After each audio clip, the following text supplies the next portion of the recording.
اعوذ باللہ من الشیطان الرجیم بسم اللہ الرحمن الرحیم رب اشرح لی صدری ویسر لی امری واحلل عقدۃ من لسانی یفقهوا قولی رب زدنی علما رب زدنی علما رب زدنی آمین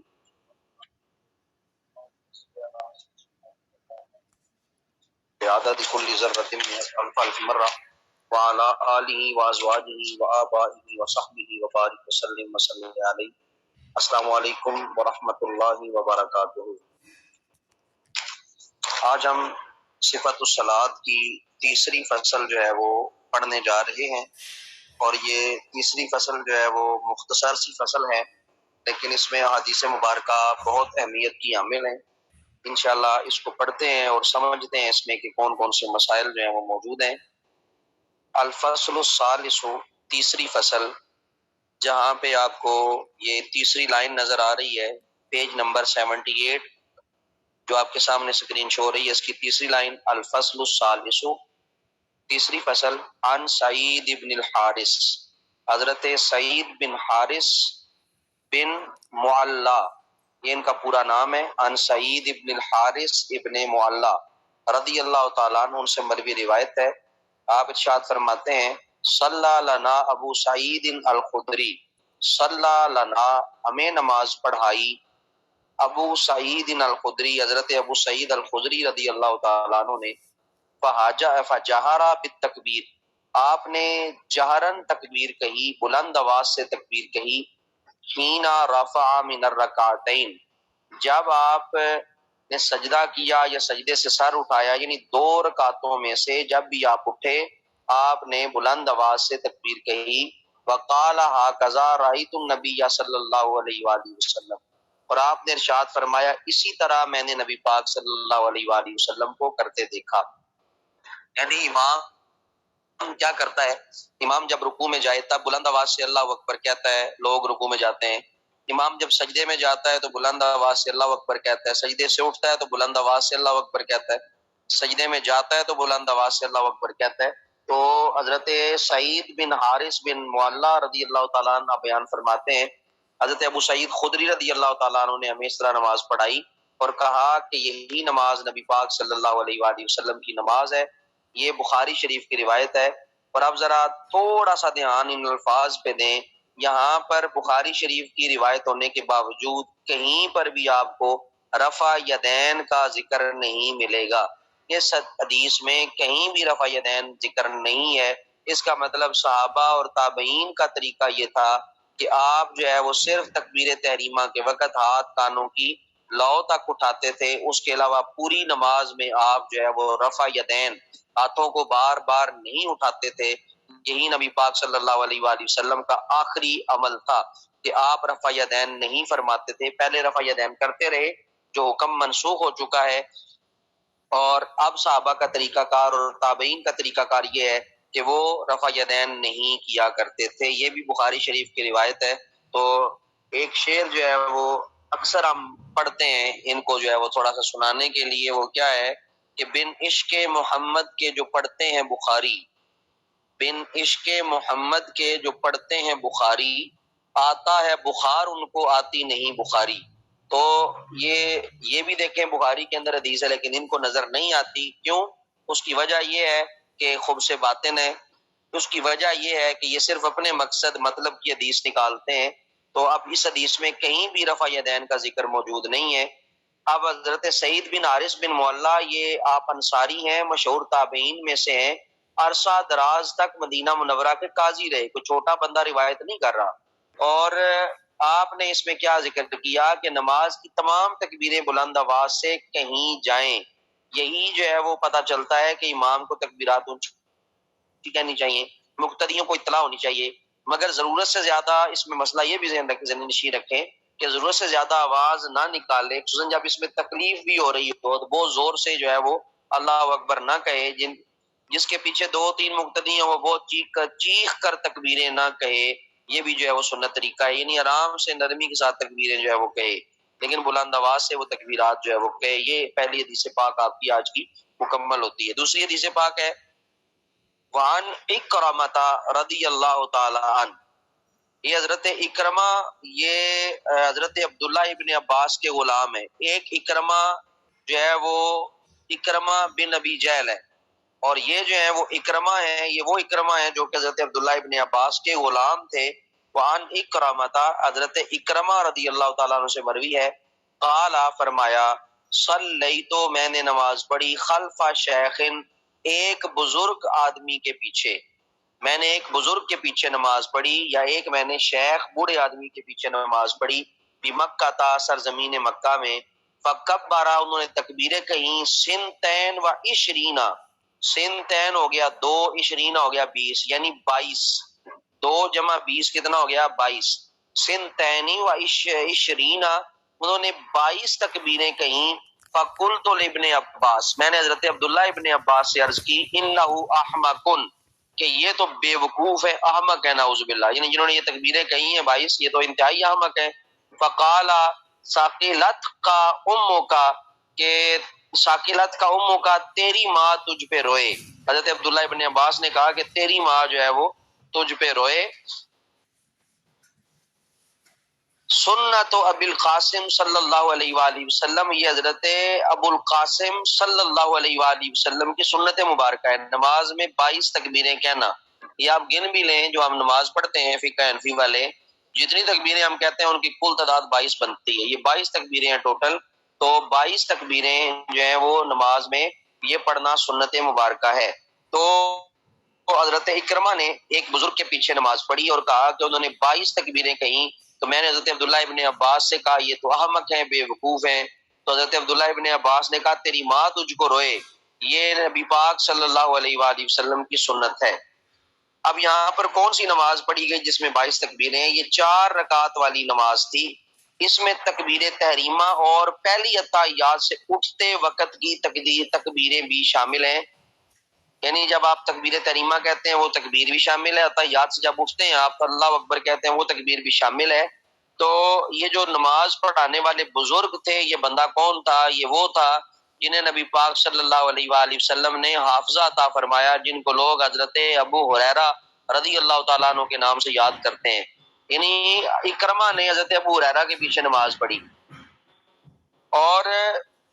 4 رکعت والی نماز میں 22 تکبیریں کہنا یہ سنت مبارکہ ہے، امام کو ہر تکبیر اونچی آواز سے کہنا سنت ہے۔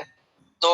یہاں پر جو ذکر کیا گیا کہ تم اپنی بے وقوفی سے سنت پر عمل کرنے والے کو بے وقوف بنا رہے ہو، یعنی انہوں نے یہ کہا کہ تمہاری ماں تم میں روئے، مطلب یہ کہ تم خود بے وقوف ہو اور تم اپنی بے وقوفی کی وجہ سے سنت پر عمل کرنے والے کو بے وقوف کہہ رہے ہو۔ شاید حضرت اکرمہ نے چیخ کر تکبیر کہنے کو غلط سمجھا ہوگا۔ تعجب ہے کہ آپ ہمیشہ با جماعت نماز پڑھتے تھے، پھر ان پر یہ مسئلہ کیسے مخفی رہا؟ یہ بات تو ہر نمازی جانتا ہے کہ 4 رکعت میں تکبیریں 22 ہوتی ہیں، اور امام ہر تکبیر بآواز بلند کہتا ہے۔ خیال رہے کہ حضرت اکرمہ نے لڑکپن کے جوش میں یہ الفاظ بول دیے، ورنہ کسی کو پیٹھ پیچھے احمق کہنا غیبت ہے۔ صحابہ کی شان تو بہت بلند ہے، اس لیے حضرت عبداللہ ابن عباس نے آپ کو سخت تنبیہ کی، یعنی صرف احمق کہہ دیا جو کہ غیبت بنتی تھی، اور یہ لڑکپن تھا، ان کا بچپنا تھا جب انہوں نے یہ بات کہی۔ حضرت عبداللہ ابن عباس نے بڑے سخت الفاظ کے ساتھ جو ہے وہ آپ نے جھاڑ دیا، اور آپ نے ایک اصول دے دیا کہ صحابی کی توہین نہیں کی جانی چاہیے، نہ ہی درایتن اور نہ ہی اشارتن، نہ ہی کنایتن، کسی طرح بھی صحابی کی توہین جو ہے وہ نہیں ہونی چاہیے۔ یہ حدیث پاک جو ہے وہ آپ نے سماعت کی۔ نماز میں 22 تکبیریں ہیں، یہ بھی آپ کا جنرل نالج کا ایک سوال آ گیا کہ 4 رکعت والی نماز میں کتنی تکبیریں بنتی ہیں۔ تیسری حدیث مبارکہ ہے ان علی ابن حسین مرسلن، حضرت علی بن حسین رضی اللہ تعالیٰ عنہ، یعنی حضرت امام حسین کے بیٹے علی، یعنی امام زین العابدین سے یہ روایت مروی ہے۔ وعن علی ابن الحسین مرسلن، حضرت علی بن حسین سے مرسلن یہ روایت جو ہے وہ مروی ہے۔ قال کان رسول اللہ صلی اللہ علیہ وآلہ وسلم، آپ نے ارشاد فرمایا کہ نبی پاک صلی اللہ علیہ وآلہ وسلم نے ارشاد فرمایا، یکبر فی الصلاۃ، نماز میں آپ تکبیر کہتے، کلما خفضا، جب بھی آپ جھکتے، و رفع، اور جب آپ اٹھتے، جھکتے اٹھتے وقت آپ تکبیر کہتے۔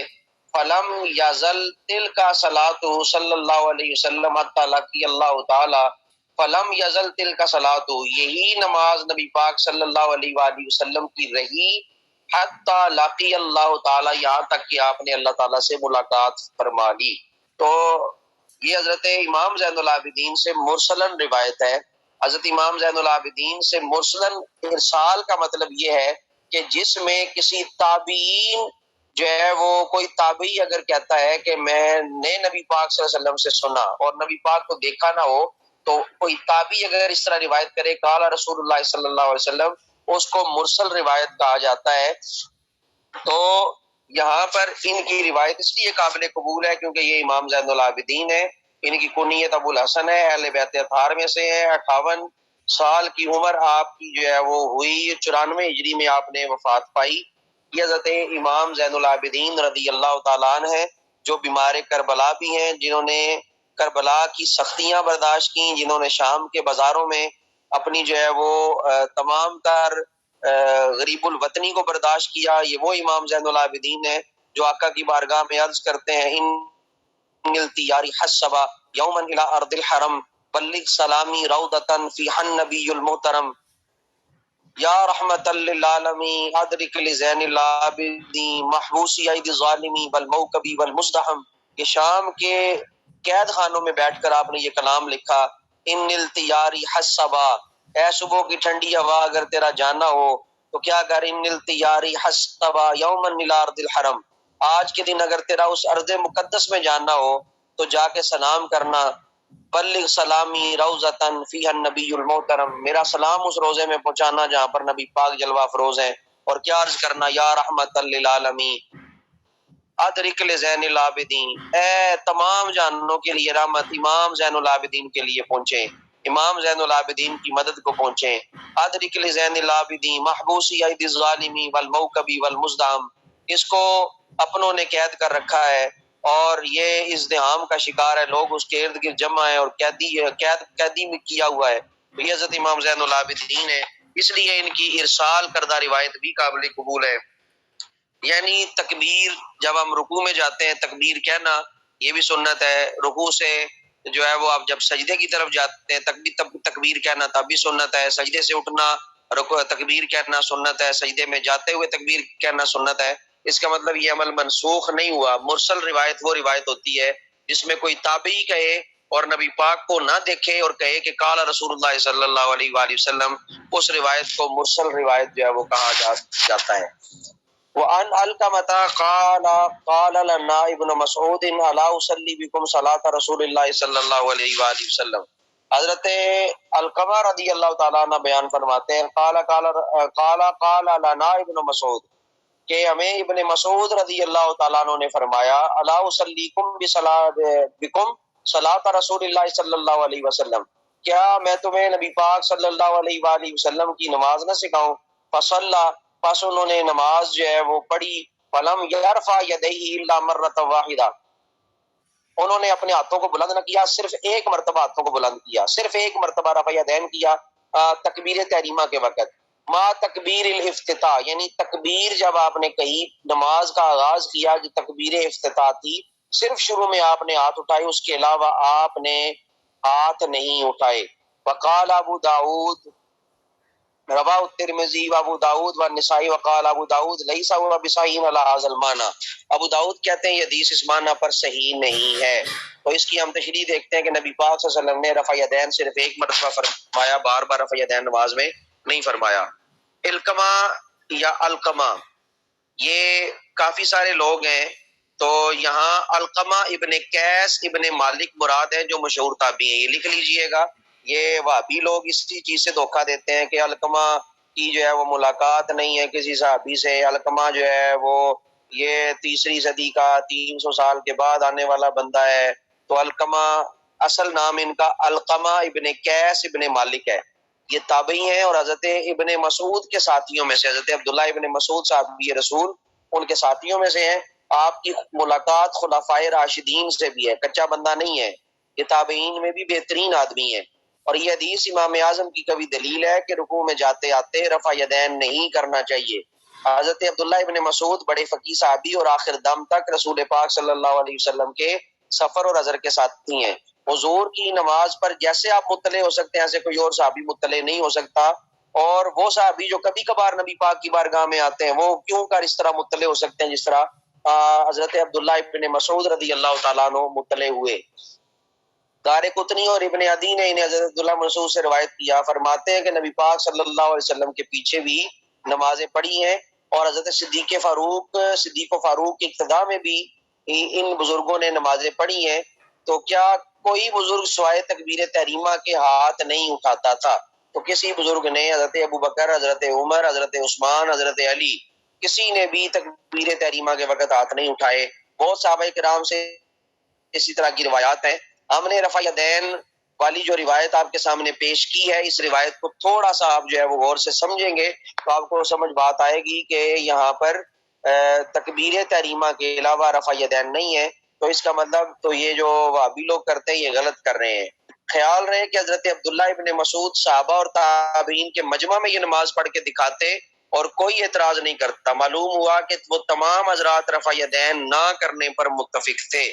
اگر ایسی بات ہوتی تو کوئی نہ کوئی ٹوک دیتا، کوئی روک دیتا، نہیں میں نے یہ طریقہ دیکھا۔ حضرت عبداللہ ابن مسعود نے صحابہ اور تابعین کے مجمع میں کھڑے ہو کے نماز پڑھی اور دنیا کو بتایا کہ نماز ایسے پڑھی ہے نبی پاک صلی اللہ علیہ وسلم نے، تو رفع یدین منسوخ ہو چکا ہے۔ تو یہ حدیث پاک کو سمجھیں۔ اور یہاں پر جو ذکر کیا گیا کہ لیسا ہوا بصحیح علی ھذا المعنی، کہ یہ حدیث اس معنی پر صحیح نہیں ہے، مطلب یہاں پر صرف حضرت امام ابو داؤد کی اپنی ذاتی رائے ہے کہ یہ حدیث اس معنی میں صحیح نہیں ہے، یعنی رفع یدین کے معنی میں صحیح نہیں ہے، لیکن باقی سارے امام ترمذی نے نقل کیا، امام نسائی نے نقل کیا، اور اس کے علاوہ جو ہے حضرت علقمہ خود جو ہے وہ ایک جید اور معتبر صحابی ہیں، تابعی ہیں، جن کی بات کو جو ہے وہ ماننا ہمارے لیے لازم ہے۔ آگے ہے ان ابی سعید حمید الساعدی، حضرت ابو حمید ساعدی روایت کرتے ہیں قال کان رسول اللہ صلی اللہ علیہ وآلہ وسلم،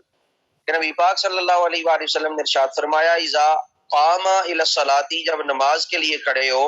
استقبل القبلہ، قبلہ کی طرف منہ کرو، ورفع یدیہ، اپنے ہاتھوں کو بلند کرو، وقال اللہ اکبر، اور اللہ اکبر کہو۔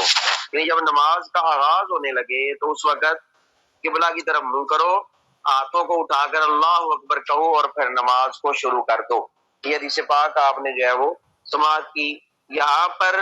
قبلہ کی طرف منہ کرنا جو ہے وہ مراد کیا ہے کہ کیا سامنے کعبہ ہونا چاہیے؟ نہیں، بلکہ اس کا مطلب کعبہ کی سمت بھی جو ہے وہ کافی ہے۔ اگر کوئی کعبہ کی سمت یا قبلہ کی سمت کی طرف منہ بھی کرتا ہے تو اس کی جو ہے نماز مکمل ہو جائے گی۔ جس طرح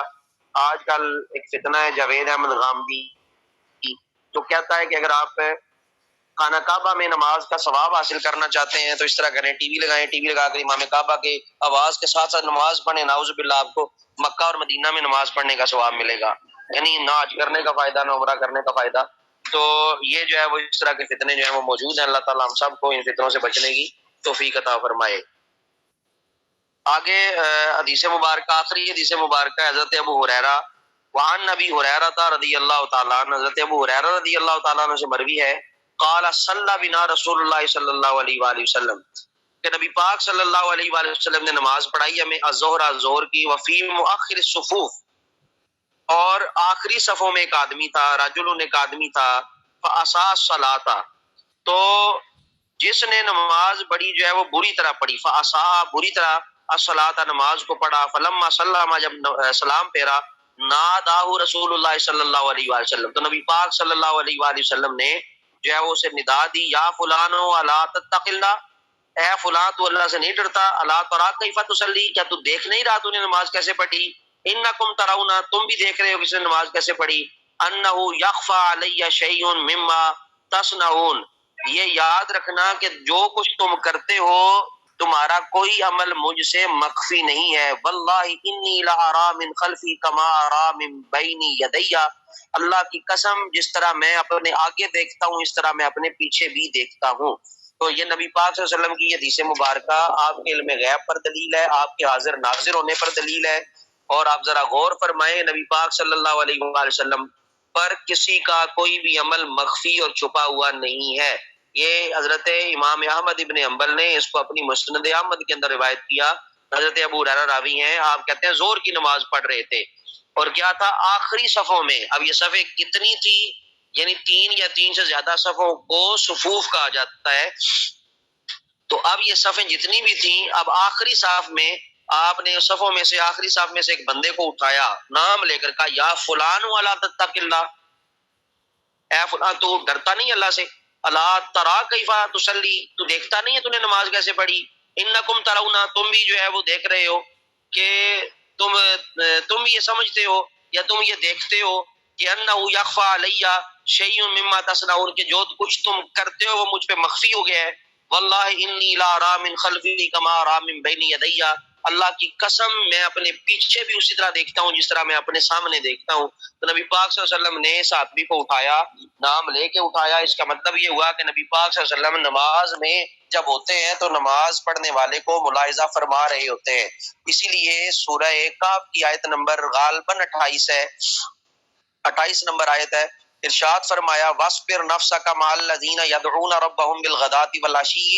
يُرِيدُونَ وَجْهَهُ وَلَا تَعْدُ عَيْنَاكَ عَنْهُمْ، اے محبوب اپنی جان کو ان کے ساتھ روک کر رکھ جو صبح و شام اللہ کا ذکر کرتے ہیں اور اس کی رضا چاہتے ہیں، وَلَا تَعْدُ عَيْنَاكَ عَنْهُمْ، اپنی نظریں ان سے نہ پھیرنا، یعنی معنی یہ ہوا کہ جو نماز پڑھنے والے ہیں مصطفیٰ کی نظر میں ہیں، اور یہ حدیث پاک بالکل درست ہے، کیونکہ قرآن نے نبی پاک صلی اللہ علیہ وسلم کے لیے کہا کہ اللہ نے نبی پاک کو حکم فرمایا کہ آپ اپنے آپ کو روک کے رکھیں ان لوگوں کے ساتھ جو صبح و شام نماز پڑھنے والے ہیں، اللہ کی رضا کے لیے نماز پڑھتے ہیں، اور اپنی آنکھیں ان سے آپ نے نہیں پھیرنی، یہ حکم قیامت تک ہے۔ اس کا مطلب نبی پاک نماز پڑھنے والے کے ساتھ بھی ہیں، اور نبی پاک صلی اللہ علیہ وسلم نماز پڑھنے والے کو دیکھ رہے ہوتے ہیں، یہی حاضر اور ناظر کا معنی ہے۔ نبی پاک گنبد عذرا میں موجود ہیں اور اللہ کی عطا اور اذن سے اپنی تمام تر جو ہے امت کو ملاحظہ فرماتے ہیں، تمام تر امت کو جو ہے وہ دیکھتے ہیں۔ تو یہ حدیث پاک آپ کی جو ہے وہ بحمداللہ تعالی مکمل ہوئی۔ کوشش کریں کہ یہ آخری حدیث پاک آپ کو زبانی یاد ہو تاکہ آپ جو ہے وہ لوگوں کو جواب دے سکیں کہ یہ حدیث پاک حضرت ابو ہریرہ سے مروی ہے کہ ہمارے نبی کو اللہ نے ایسی آنکھیں عطا فرمائی ہیں جو آگے بھی دیکھتی ہیں پیچھے بھی دیکھتی ہیں۔ اللہ نے ہمارے نبی کو ایسا علم دیا کہ وہ علم جو ہے وہ کسی کے پاس اتنا علم نہیں ہے، ایسا علم موجود نہیں ہے۔ اللہ نے اپنے نبی کو بے مثال بنا کے بھیجا۔ تو ایک شعر بھی ہے، تو رینگتا ہے فرش پر اور عرش پر ان کی گزر، تو رینگتا ہے فرش پر عرش پر ان کی گزر، اب خود ہی تو انصاف کر، تو بھی بشر وہ بھی بشر۔ یہ جو بشر کی رٹ لگاتے ہیں، کم از کم یہ تو دیکھیں کہ نبی پاک صلی اللہ علیہ وآلہ وسلم نے جو ہے وہ کس طرح کا مقام اللہ تعالیٰ کی بارگاہ میں حاصل کیا ہے، اور اللہ تعالیٰ نے کس طرح کا مقام ان کو جو ہے وہ عطا کیا ہے۔ تو مرسل روایت کے بارے میں سوال آیا تھا کہ مرسل روایت بتا دیں۔ مرسل روایت وہ ہوتی ہے جو ایک تابعی روایت کرے اور تابعی کسی صحابی کا ذکر کیے بغیر ڈائریکٹ نبی پاک صلی اللہ علیہ وآلہ وسلم سے اس کو روایت کرے، حالانکہ تابعی کی نبی پاک صلی اللہ علیہ وسلم سے ملاقات نہیں ہوتی، تبھی وہ تابعی ہوتا ہے۔ تابعی وہ ہوتا ہے جو صحابی کے ساتھ جو ہے وہ ملاقات رکھتا ہے، صحابی کو دیکھنے والا تابعی ہوتا ہے، اور تابعی اگر بغیر صحابی کے وسیلے سے ڈائریکٹ نبی پاک صلی اللہ علیہ وسلم کی ذات تک روایت کو نقل کرے تو اس کو مرسل روایت کہا جاتا ہے۔ یہ روایت ارسال کی گئی ہے، پہنچائی گئی ہے نبی پاک صلی اللہ علیہ وسلم کی ذات تک، مطلب اس میں صحابی کا واسطہ انہوں نے حذف کر دیا۔ تو روایت نقل کرنے والے حضرت امام زین العابدین ہیں، جن کو